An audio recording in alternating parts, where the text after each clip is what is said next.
Dara telo di karro bami nga ibon tapos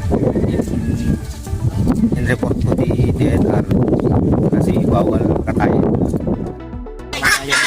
Ano sa dito? Eh, sa sabaga. Asli ka nga magkakay mo. Malapit kami, patama ka.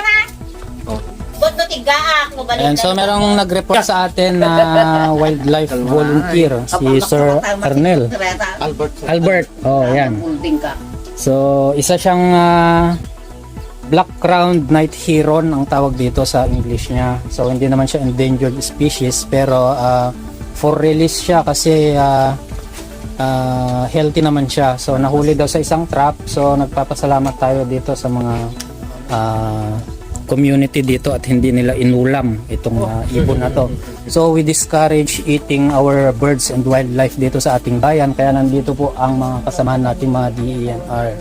Boss, na-report na ba natin ito sa Senro? For release na ito kasi healthy naman. Go!